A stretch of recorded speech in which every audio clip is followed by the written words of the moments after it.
ಎಲ್ಲರಿಗೂ ನಮಸ್ಕಾರ. History IQ ಚಾನಲ್‌ಗೆ ಸುಸ್ವಾಗತ. ಫ್ರೆಂಡ್ಸ್, ಇಂದಿನ ತರಗತಿಯಲ್ಲಿ introduction to Indian prehistory ಬಗ್ಗೆ ಅಧ್ಯಯನ ಮಾಡೋಣ. ಫ್ರೆಂಡ್ಸ್, ಮೊದಲಿಗೆ ಕ್ಲಾಸಿಫಿಕೇಶನ್ ಆಫ್ ಇಂಡಿಯನ್ ಹಿಸ್ಟ್ರಿ ಬಗ್ಗೆ ತಿಳಿಯೋಣ. ಪ್ರೀ ಹಿಸ್ಟ್ರಿ ಇದನ್ನ ಪ್ರಾಗೈತಿಹಾಸಿಕ ಕಾಲ ಅಂತ ಕರಿತೀವಿ. ಕೇವಲ ಪುರಾತತ್ವ ಆಧಾರಗಳ ಮೂಲಕ ಅಧ್ಯಯನ ಮಾಡಲು ಸಾಧ್ಯವಾಗಿರುವಂತಹ ಕಾಲಘಟ್ಟವನ್ನ ಪ್ರಾಗೈತಿಹಾಸಿಕ ಕಾಲ ಅಂತ ಕರಿತೀವಿ. ಅಂದ್ರೆ there is no written evidence available but only obtained archaeological evidences ಅಂತ ಅರ್ಥ.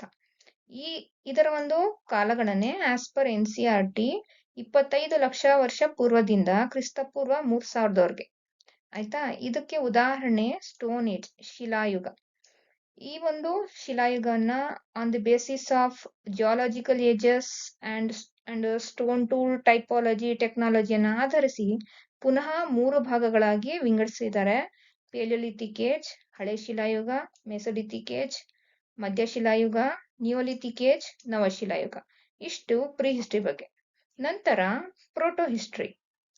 ಪ್ರೋಟೋ ಹಿಸ್ಟ್ರಿ ಅಂದ್ರೆ ಈ ಕಾಲದ ಮಾನವನಿಗೆ ಲಿಪಿ ಗೊತ್ತಿತ್ತು, ಬರೆಯುವ ಕಲೆ ಗೊತ್ತಿತ್ತು. ಆದ್ರೆ ಈ ಕಾಲದ ಲಿಪಿಯನ್ನ ನಮ್ ಕೈಲಿ ಇದುವರೆಗೂ ಓದ್ಲಿಕ್ಕೆ ಸಾಧ್ಯವಾಗಿಲ್ಲ. ಅಂದ್ರೆ ರಿಟರ್ನ್ ರೆಕಾರ್ಡ್ಸ್ ಅವೈಲೇಬಲ್ ಇದೆ ಬಟ್ ಅನ್ಡೆಸಿಫರ್ಡ್. ಓಕೆನಾ. ಇದರ ಒಂದು ಕಾಲಘಟ್ಟ ಕ್ರಿಸ್ತಪೂರ್ವ 3000ದಿಂದ ಕ್ರಿಸ್ತಪೂರ್ವ 1000 ಇದಕ್ಕೆ ಉದಾಹರಣೆ. ಆದ್ರೂ ಕೂಡ ಈ ಒಂದು ಕಾಲಘಟ್ಟವನ್ನ ಇದುವರೆಗೂ ಸಹ ಕೇವಲ ಪುರಾತತ್ವ ಆಧಾರಗಳ ಮೂಲಕ ಮಾತ್ರ ಅಧ್ಯಯನ ಮಾಡ್ತಾ ಬಂದಿದೀವಿ. ಇದಕ್ಕೆ ಉದಾಹರಣೆ ಚಾಲ್ಕೊಲಿಥಿಕ್ ಏಜ್, ತಾಮ್ರಶಿಲಾಯುಗ ಅಂತ ಕರಿತೀವಿ.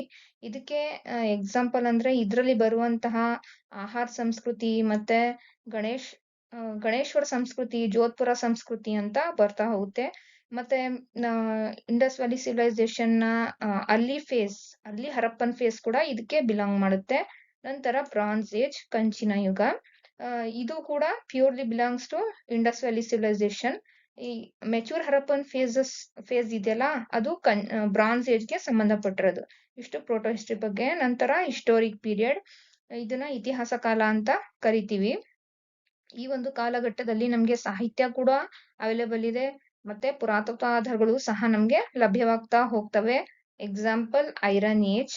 ಇದರಲ್ಲಿ ಮೆಗಾಲಿಥಿಕ್ ಕಲ್ಚರ್ ಬರುತ್ತೆ. ಇದರಲ್ಲೂ ಹಲವಾರು ಚಿಕ್ಕ ಚಿಕ್ಕ ಸಂಸ್ಕೃತಿಗಳು ಇದಾವೆ. ನಂತರ ನೋಡೋಣ. ಇದರ ಒಂದು ಕಾಲಘಟ್ಟ 6th century BC to up to ಇಲ್ಲಿಯವರೆಗೆ. ಅಂದ್ರೆ ಐರನ್ ಏಜ್ ಅಲ್ಲಿ ಮೆಗಾಲಿಥಿಕ್ ಪೀರಿಯಡ್. ಸಾಹಿತ್ಯಾಧಾರಗಳು ವೇದಿಕ್ ಪೀರಿಯಡ್ ಇಂದ ಹಿಡಿದು ಇನ್ಕ್ಲೂಡೆಡ್ ಮೆಡಿವಲ್ ಇಂಡಿಯನ್ ಹಿಸ್ಟ್ರಿ, ಮತ್ತೆ modern Indian history plus contemporary history ಕೂಡ ಇನ್ಕ್ಲೂಡ್ ಆಗ್ತಾ ಈ ಕಾಲಘಟ್ಟದಲ್ಲೇ ಹೋಗುತ್ತೆ. ಇಷ್ಟು ಕ್ಲಾಸಿಫಿಕೇಶನ್ ಆಫ್ ಇಂಡಿಯನ್ ಹಿಸ್ಟ್ರಿ ಬಗ್ಗೆ ತಿಳ್ಕೊಂಡಿದೀವಿ. Okay, next origin of human evolution. Friends, ಮೊದಲಿಗೆ ಚಾರ್ಲ್ಸ್ ಡಾರ್ವಿನ್, ಈತನ ಕೃತಿ ದ ಒರಿಜಿನ್ ಆಫ್ ಸ್ಪೀಶೀಸ್. ಇದು ಎಲ್ಲರಿಗೂ ಗೊತ್ತು. ಈತನ ಕೃತಿಯಲ್ಲಿ ಇರುವಂತಹ ಒಂದು ಸಿದ್ಧಾಂತ ನೈಸರ್ಗಿಕ ಆಯ್ಕೆ.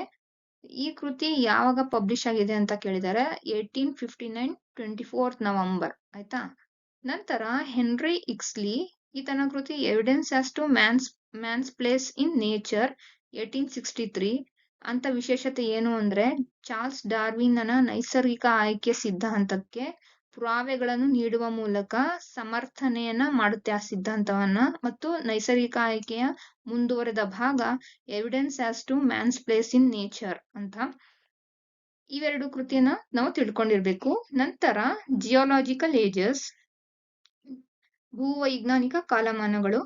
ಫ್ರೆಂಡ್ಸ್, ಜಿಯಾಲಜಿಸ್ಟ್ಗಳು, ಭೂಗರ್ಭಶಾಸ್ತ್ರಜ್ಞರು ಪೃಥ್ವಿಯ ಇತಿಹಾಸವನ್ನ ಅಧ್ಯಯನ ಮಾಡಲಿಕ್ಕೆ ಮೇಜರ್ಲಿ 4 ಭಾಗಗಳಾಗಿ ಒಂದು ಕ್ಲಾಸಿಫಿಕೇಶನ್ ಅನ್ನ ಮಾಡಿದ್ದಾರೆ. ಅದರಲ್ಲಿ ಮೊದಲಿಗೆ ಪ್ರೀ ಕ್ಯಾಂಬ್ರಿಯನ್ ಎರಾ. ಈ ಒಂದು ಕಾಲಘಟ್ಟದಲ್ಲಿ ಭೂಮಿಯ ಉಗಮ, ನಂತರ ಏಕಕೋಶೀಯ ಜೀವಿ ಮತ್ತೆ ಬಹುಕೋಶೀಯ ಜೀವಿಗಳ ಉಗಮ ಆಗುತ್ತೆ. ನಂತರ ಪೆಲಿಯೋಜೋಯಿಕ್. ಈ ಒಂದು ಕಾಲಘಟ್ಟದಲ್ಲಿ ಹೇಳೋದಾದ್ರೆ ಕಶೇರುಕ ಜೀವಿಗಳು, ನಂತರ ಮತ್ಸ್ಯಯುಗ ಮತ್ತು ಸರೀಸೃಪಗಳ ಯುಗ ಅಂತ ಇದನ್ನ ಕರೀತಾರೆ. ನಂತರ ಮೆಸೋಜೋಯಿಕ್.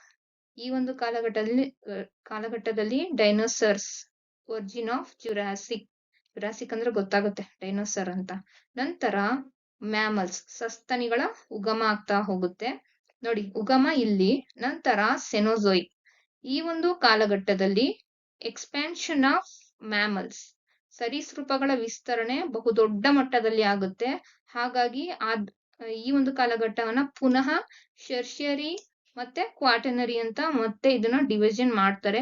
ಫ್ರೆಂಡ್ಸ್, ಈ ಒಂದು ಕ್ಲಾಸಿಫಿಕೇಶನ್ ನ ಅಂದ್ರೆ ಹಿಸ್ಟೋರಿಕ್ ಟರ್ಮಿನಾಲಜೀಸ್ ಬಗ್ಗೆ ಸ್ವಲ್ಪ ನಮಗೆ ಅಲ್ಪ ಸ್ವಲ್ಪ ತಿಳಿದಿರ್ಬೇಕು.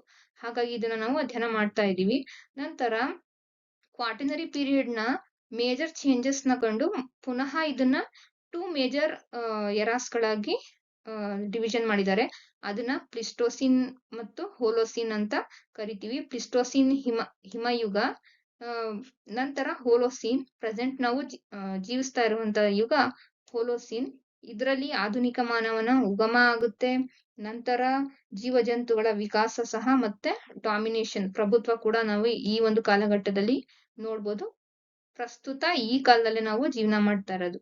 ಇಷ್ಟು ಒರಿಜಿನ್ ಆಫ್ ಹ್ಯೂಮನ್ ಎವಲ್ಯೂಷನ್ ಬಗ್ಗೆ ತಿಳ್ಕೊಂಡಿದೀವಿ. ನೆಕ್ಸ್ಟ್ ಕ್ರೊನಾಲಜಿ ಆಫ್ ಹೋಮಿನಿಡ್ಸ್ ಬಗ್ಗೆ ಸ್ಟಡಿ ಮಾಡೋಣ. ಅದರಲ್ಲಿ ಮೊದಲಿಗೆ ಆಸ್ಟ್ರಲೋಪಿಥೆಕಸ್. ಫ್ರೆಂಡ್ಸ್, ಈತ ನಿಮ್ಮೆಲ್ಲರ ಆದಿಪೂರ್ವಜ ಮಾನವ. ಆಸ್ಟ್ರಲೋಪಿಥೆಕಸ್ ಚತುಷ್ಪಾದದಿಂದ ದ್ವಿಪಾದವನ್ನ ಬಳಸಿದ ಪ್ರಥಮ ಮಾನವ ಜೀವಿ ಈತ ಪ್ರಪ್ರಥಮ ಬಾರಿಗೆ ಆಫ್ರಿಕಾ ಖಂಡದ ಸದರ್ನ್ ಪಾರ್ಟ್ ನಲ್ಲಿ ಈತನ ಪಳೆಯುಳಿಕೆಗಳು ಅಂದ್ರೆ ಫಾಸಿಲ್ಸ್ ನಮ್ಗೆ ದೊರಕ್ತಾ ಹೋಗ್ತವೆ. ಆದ್ರಿಂದ ಈತನನ್ನ ಆಸ್ಟ್ರಲೋಪಿಥೆಕಸ್ ಅಂತ ಕರೀತಾರೆ. ನಂತರ ಹೋಮೋ ಹೆಬಿಲಿಯಸ್, ಫಸ್ಟ್ ಸ್ಕಿಲ್ಡ್ ಮ್ಯಾನ್, ಅಂದ್ರೆ ಟೆಂಪ್ರವರಿ ಉಪಕರಣಗಳನ್ನ ತಯಾರಿಸಿದ ಅಥವಾ ಪ್ರಪ್ರಥಮ ಬಾರಿಗೆ ಕಲ್ಲಿನ ಉಪಕರಣಗಳನ್ನ ತಯಾರಿಸಿದ ಮಾನವ ಈತನ ಪಳೆಯುಳಿಕೆಗಳು ಫಾಸಿಲ್ಸ್ ಎಲ್ಲಿ ಸಿಗ್ತವೆ ಅಂದ್ರೆ ಓಲ್ಡ್ ವೇ ಜಾರ್ಜ್ ಮತ್ತೆ ಕ್ಯೂಬಿಫೋರಾದಲ್ಲಿ ಈತನ ಒಂದು ಫಾಸಿಲ್ಸ್ ದೊರಕಿದವೆ. ನಂತರ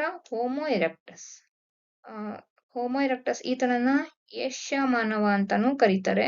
ಯಾಕಂದ್ರೆ ಈತನ ಪ್ರಭೇದ ಅತಿ ಹೆಚ್ಚಾಗಿ ಕಂಡು ಬಂದಿರೋದು ಏಷ್ಯಾ ಖಂಡದಲ್ಲಿ. ಹೋಮೋ ಎರೆಕ್ಟಸ್ ಅಂದ್ರೆ ಇಷ್ಟೇನೆ, ನೇರ ನಿಲ್ಲುವ ಮಾನವ ಅಂತ ಅರ್ಥ. ಈತ ಬೆಂಕಿಯನ್ನ ಪ್ರಪ್ರಥಮ ಬಾರಿಗೆ ಕಂಡುಹಿಡಿತಾನೆ. ನಂತರ ಬೆಂಕಿಯನ್ನ ಕಂಡುಹಿಡಿದು ಸಮೂಹದಲ್ಲಿ ಬೇಟೆಯಾಡಿದ ಪ್ರಪ್ರಥಮ ಮಾನವ ಕೂಡ ಈತನೇ. ಪರ್ಮನೆಂಟ್ ಟೂಲ್ಸ್ ನು ಸಹ ಈತ ತಯಾರಿಸ್ತಾನೆ. For example hand axes, Acheulian tools ಅಂತ ನಾವೇನ್ ಕರಿತೀವಿ ಅದನ್ನ ಈತನೇ ಕಂಡುಹಿಡಿದಿದ್ದು. ಇದರಲ್ಲಿ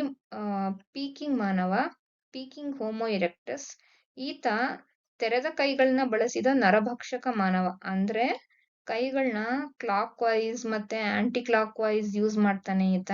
ನಂತರ ಜಾವಾ ಮಾನವ, ಬೆಂಕಿಯನ್ನು ಕಂಡುಹಿಡಿದ ಹೋಮೋ ಎರೆಕ್ಟಸ್ ನಲ್ಲಿ ಜಾವಾ ಮಾನವ ಪ್ರಥಮಿಗ. ನಂತರ ನರ್ಮದೆನ್ಸಿಸ್, ಹೋಮೋ ಎರೆಕ್ಟಿಸ್ ನರ್ಮದೆನ್ಸಿಸ್. ಅಂದ್ರೆ ಫ್ರೆಂಡ್ಸ್, 1882ರಲ್ಲಿ ಮಧ್ಯಪ್ರದೇಶದ ನರ್ಮದಾ ಕಣಿವೆಯಲ್ಲಿ ಜಿಯಾಲಜಿಸ್ಟ್ ಭೂಗರ್ಭಶಾಸ್ತ್ರಜ್ಞರು ಅರುಣ್ ಸೊನಾಕಿ ಅವರು ಇರ್ತಾರಲ್ಲ, ಅವರು ಹಾತ್ನೋರಾ ಎಂಬ ಸ್ಥಳದಲ್ಲಿ 30 ವರ್ಷದ ಮಹಿಳೆಯ ಸ್ಕಲ್, ತಲೆಬುರುಡೆಯನ್ನು ಅವರು ಕಂಡುಹಿಡಿತಾರೆ. ಅದು ಹೋಮೋ ಎರೆಕ್ಟಸ್ ಪ್ರಭೇದಕ್ಕೆ ಸಂಬಂಧಪಟ್ಟಿರುತ್ತೆ. ಅದನ್ನ ಹೋಮೋ ಎರೆಕ್ಟಸ್ ನರ್ಮದೆನ್ಸಿಸ್ ಅಂತ ಕರೆದಿದ್ದಾರೆ ಫ್ರೆಂಡ್ಸ್. ನಂತರ Homo Neanderthals, first cultured man. ಈತನನ್ನ ಫಸ್ಟ್ ಕಲ್ಚರ್ಡ್ ಮ್ಯಾನ್ ಅಂತ ಕರೀತಾರೆ. ಏನು ಕರೀತಾರೆ ಅಂತ ನೋಡೋಣ. ಚೀನಾದಲ್ಲಿ ಪ್ರಪ್ರಥಮ ಬಾರಿಗೆ ಈತನ ಫಾಸಿಲ್ಸ್ ಗಳು ನಮ್ಗೆ ದೊರೀತಾ ಬರ್ತವೆ. ಈತ ಲೈಫ್ ಆಫ್ಟರ್ ಡೆತ್ ಅಂದ್ರೆ ಪುನರ್ಜನ್ಮದಲ್ಲಿ ನಂಬಿಕೆ ಮತ್ತೆ ಆತ್ಮವನ್ನ ನಂಬ್ತಿದ್ದ. ಹೇಗೆ ಅಂದ್ರೆ ಈತ ಶವ ಸಂಸ್ಕಾರ ಪದ್ಧತಿಯನ್ನ ಮಾಡ್ತಿದ್ನಲ್ಲ, ಅದರಿಂದ ನಮ್ಗೆ ತಿಳಿದು ಬಂದಿದೆ. ಗುಹೆಯಲ್ಲಿ ಗುಂಪಾಗಿ ವಾಸಿಸೋ ಮೂಲಕ ಜೀವನ ನಡೆಸಿದ ಪ್ರಥಮ ಮಾನವ ಹೋಮೋ ನಿಯಾಂಡರ್ಥಾಲ್ಸ್.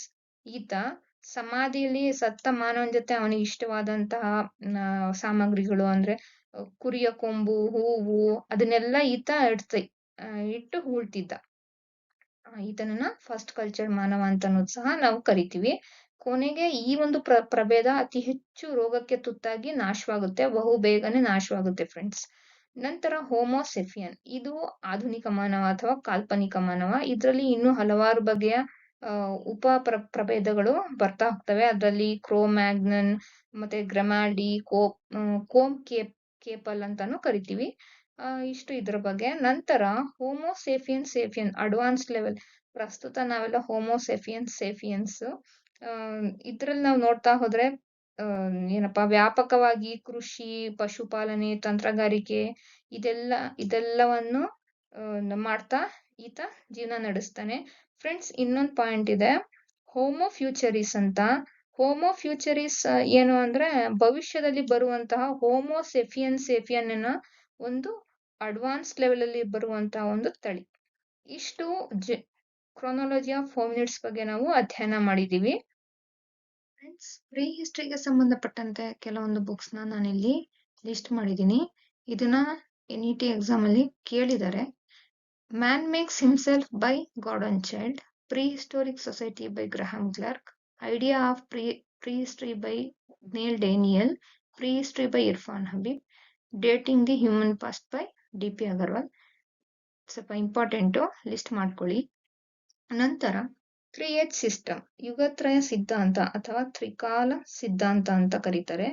ಈ ಒಂದು ಪರಿಕಲ್ಪನೆಯನ್ನ ಪ್ರಪ್ರಥಮ ಬಾರಿಗೆ ನೀಡಿದವರು PF ಸುಹಾಮ್ ಅಂತ 18ನೇ ಶತಮಾನದಲ್ಲಿ. Concept given by PF Suhm in 1776 AD, but theory driven by C Thomson.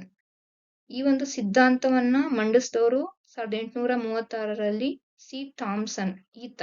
Friends, ಇವರಿಬ್ರು ಡ್ಯಾನಿಶ್ ವಿದ್ವಾಂಸರು. 3H ಸಿಸ್ಟಮ್ನ ಪರಿಕಲ್ಪನೆಯನ್ನ ಸುಹಾಮ್ ನೀಡ್ತಾನೆ, ಥಿಯರಿಯನ್ನ ಪ್ರೊಫೌಂಡ್ ಮಾಡಿದವರು C ಥಾಮ್ಸನ್. ನಂತರ ರಾಬರ್ಟ್ ಬ್ರೂಸ್ಫುಟ್, ಈತನನ್ನ ಫಾದರ್ ಆಫ್ ಇಂಡಿಯನ್ ಪ್ರೀಹಿಸ್ಟರಿ ಅಂತ ಕರೀತಾರೆ. ಈತನ ಕೊಡುಗೆ ಏನಿದೆ ಅನ್ನೋದನ್ನ ಇನ್ ಡೀಟೇಲ್ ಆಗಿ ಈತನ ಬಗ್ಗೆನೇ ಒಂದು ಸೆಪರೇಟ್ ವಿಡಿಯೋ ಬರುತ್ತೆ, ಅದರಲ್ಲಿ ನೋಡೋಣ. ಸದ್ಯಕ್ಕೆ ಇಷ್ಟು ತಿಳ್ಕೊಂಡಿರಿ. ನಂತರ Alexander Cunningham, father of Indian archaeology, as it is same ಈತನ ಬಗ್ಗೆನೂ ಸಹ ಇನ್ ಡೀಟೇಲ್ ವಿಡಿಯೋನ ನಾನು ತರ್ತೀನಿ. ಅದರಲ್ಲಿ ಇವರ ಕೊಡುಗೆ ಏನಿದೆ, ಹಾಗಾಗಿ ಇವ್ರನ್ನ ಏನಕ್ಕೆ ಫಾದರ್ ಆಫ್ ಇಂಡಿಯನ್ ಆರ್ಕಿಯಾಲಜಿ ಅಂತ ಕರೀತಾರೆ ಅನ್ನೋದ್ರ ಬಗ್ಗೆ ಅಧ್ಯಯನ ಮಾಡೋಣ ಫ್ರೆಂಡ್ಸ್. ನಂತರ classification of Indian stone age ನಾನು ಅವಾಗಲೇ ಹೇಳಿದೆ. Palaeolithic age, Mesolithic age, Neolithic age ಅಂತ ನಾವು ಡಿವಿಷನ್ ಮಾಡಿದೀವಿ. ಅದರ ಒಂದು ಮೇಜರ್ ಫೀಚರ್ಸ್ ಏನಿದೆ ಅಂತ ಸಂಕ್ಷಿಪ್ತವಾಗಿ ನಾವು ತಿಳಿಯೋಣ. ಇದರ ಒಂದು ಕಾಲಮಾನ 2 million BC to 10,000 BC Pleistocene ಏಜ್ಗೆ ಸಂಬಂಧಪಟ್ಟಿದೆ. ಹಂಟಿಂಗ್ ಅಂಡ್ ಗ್ಯಾದರಿಂಗ್, ಬೇಟೆ ಮತ್ತು ಆಹಾರ ಸಂಗ್ರಹಣೆ ಮೂಲಕ ಜೀವನಾಧಾರ ನಡೀತಿತ್ತು. ನೊಮ್ಯಾಡಿಕ್ ಲೈಫ್, ಅಲೆಮಾರಿ ಜೀವನ, ರಫ್ ಅಂಡ್ ಅನ್ಪಾಲಿಶ್ಡ್ ಟೂಲ್ಸ್. ಆಯ್ತಾ. ಮೆಸೋಲಿಥಿಕ್ ಏಜ್ ನೋಡಿದಾಗ ಇದರ ಒಂದು ಕಾಲಮಾನ 10,000 BC ಟು 6,000 BC ಹೋಲೋಸಿನ್ ಏಜ್ಗೆ ಸಂಬಂಧಪಟ್ಟಿದೆ. ಕ್ಯಾಟಲ್ ಕೀಪಿಂಗ್, ಜಾನುವಾರು ಸಾಗಣೆ ಮತ್ತು ಡೊಮೆಸ್ಟಿಕೇಶನ್, ಪ್ರಾಣಿಯನ್ನ ಪಳಗಿಸ್ತಿದ್ರು ಈ ಕಾಲಘಟ್ಟದಲ್ಲಿ. ನಂತರ ಸೆಟಲ್ಡ್ ಆರ್ ಸೆಡಿಮೆಂಟರಿ ಲೈಫ್. ನಂತರ ಮೈಕ್ರೋಲಿಥ್ಸ್. ನಿಯೋಲಿಥಿಕ್ ಏಜ್ ನೋಡೋದಾದ್ರೆ 6,000 BC ಟು 3,000 BC ಹೋಲೋಸಿನಿಗೆ ಸಂಬಂಧಪಟ್ಟಿದೆ. ಅಗ್ರಿಕಲ್ಚರ್ ಇಲ್ಲಿ ಕಂಡು ಬರುತ್ತೆ. ಸೆಟಲ್ಡ್ ಲೈಫ್ ಮತ್ತೆ ಪಾಲಿಶ್ಡ್ ಟೂಲ್ಸ್ ನಮ್ಗೆ ಸಿಗ್ತಾ ಬರುತ್ತೆ. ಇಷ್ಟನ್ನ ನಾವು ಸಂಕ್ಷಿಪ್ತವಾಗಿ ತಿಳ್ಕೊಂಡಿದ್ದೀವಿ. ಫ್ರೆಂಡ್ಸ್, ಇಂಡಿಯನ್ ಪ್ರೀ ಹಿಸ್ಟರಿಗೆ ಸಂಬಂಧಪಟ್ಟಂತೆ ಕೆಲವೊಂದು ಇಂಪಾರ್ಟೆಂಟ್ ಫ್ಯಾಕ್ಟ್ಸ್ ಇದಾವೆ. ಅದೇನು ಅಂತ ನೋಡೋಣ. 1842ರಲ್ಲಿ ಡಾಕ್ಟರ್ ಪ್ರೈಮ್ ರೋಸ್ ಎಂಬಾತ ಕರ್ನಾಟಕದ ಲಿಂಗಸುಗೂರು ಎಂಬಲ್ಲಿ, ಇದು ರಾಯಚೂರು ಡಿಸ್ಟಿಕ್ ಸಂಬಂಧಪಟ್ಟಿದೆ, ಇಲ್ಲಿ ಪ್ರಪ್ರಥಮ ಬಾರಿಗೆ ಪಾಲಿಶ್ಡ್ ಟೂಲ್ಸ್, ಹೊಳಪುಳ್ಳ ಕಲ್ಲಿನ ಉಪಕರಣವನ್ನ ಕಂಡುಹಿಡಿತಾನೆ. ಅದು ನೂತನ ಶಿಲಾಯುಗಕ್ಕೆ ಸಂಬಂಧಪಟ್ಟಿರುತ್ತೆ. ಹಾಗಾಗಿ ಇದು ಭಾರತದಲ್ಲಿ ಪ್ರಪ್ರಥಮ ಬಾರಿಗೆ ಕಂಡುಹಿಡಿಯಲಾದ ಅಥವಾ ದೊರೆತ ಪುರಾತತ್ವ ಆಧಾರ. ನಂತರ ರಾಬರ್ಟ್ ಬ್ರೂಸ್ಫುಟ್, ಈತ 1863ರಲ್ಲಿ ಮದ್ರಾಸಿನ ಪಲ್ಲವರಂ ಎಂಬಲ್ಲಿ ಪ್ರಪ್ರಥಮ ಬಾರಿಗೆ ಪೇಲಿಯೋಲಿಥಿಕ್ ಸ್ಟೋನ್ ಟೂಲ್ ನ ಕಂಡುಹಿಡಿತಾರೆ, ಹ್ಯಾಂಡ್ ಆಕ್ಸ್ ನ ಕಂಡುಹಿಡಿತಾರೆ. ಇದು ಭಾರತದಲ್ಲಿ ಕಂಡುಹಿಡಿಯಲಾದ ಪ್ರಪ್ರಥಮ ಹಳೆ ಶಿಲಾಯುಗದ ಉಪಕರಣ ಅಂತ ಹೇಳ್ಬೋದು.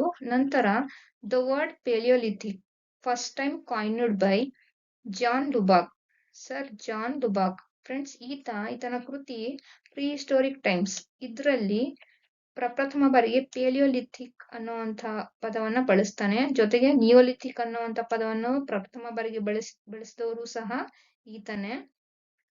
ನಂತರ ಪೇಲಿಯೋ ಮೀನ್ಸ್ ಓಲ್ಡ್, ಪುರಾತನ, ಲಿಥಿಕ್ ಮೀನ್ಸ್ ಸ್ಟೋನ್, ಶಿಲೆ ಅಂತ ಅರ್ಥ. ಪೇಲಿಯೋಲಿಥಿಕ್ ಸೈಟ್ಸ್ 2 ಟೈಪ್ಸ್ ಇದೆ. ಅದರಲ್ಲಿ ಓಪನ್ ಏರ್ ತೆರೆದ ಮೈದಾನಗಳು, ನಂತರ ಕೇವ್ಸ್ ಆರ್ ಶೆಲ್ಟರ್ಸ್ ಗುಹೆ ಅಥವಾ ಪೊಟರೆಗಳಲ್ಲಿ ಇರುವಂತಹ ಪೆಲಿಯೋಲಿಥಿಕ್ ಸೈಟ್ಸ್.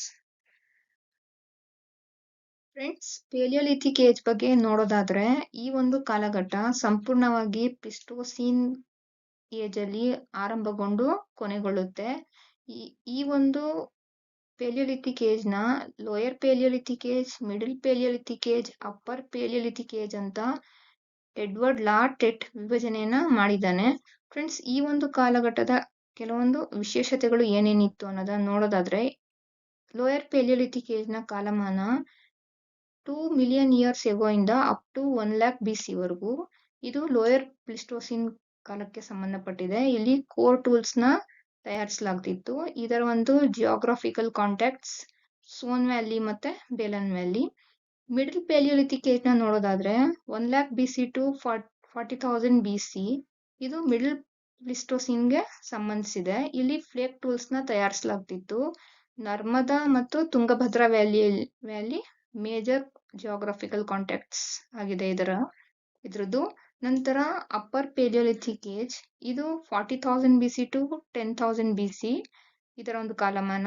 ನಂತರ ಇದು ಅಪ್ಪರ್ ಪ್ಲಿಸ್ಟೋಸಿನ್ಗೆ ಸಂಬಂಧಪಟ್ಟಿದೆ. ಬ್ಲೇಡ್ ಬ್ಯೂರಿನ್ ಟೂಲ್ಸ್ ನ ಇಲ್ಲಿ ತಯಾರಿಸಲಾಗ್ತಿತ್ತು. ಇದರ ಒಂದು ಜಿಯೋಗ್ರಾಫಿಕಲ್ ಕಾಂಟ್ಯಾಕ್ಟ್ಸ್ ಛೋಟಾ ನಾಗ್ಪುರ ಪ್ಲೇಟ್ಯೂ ಮತ್ತೆ central Indian area. Friends, channel ನ ಸಬ್ಸ್ಕ್ರೈಬ್ ಮಾಡ್ಕೊಳ್ಳಿ. ಫ್ರೆಂಡ್ಸ್, ಮುಂದಿನ ತರಗತಿಯಲ್ಲಿ ಲೋಯರ್ ಪೆಲಿಯೋಲಿಥಿಕ್ ಏಜ್ ಬಗ್ಗೆ ಇನ್ ಡೀಟೇಲ್ ಆಗಿ ಅಧ್ಯಯನ ಮಾಡೋಣ. Thanking you all.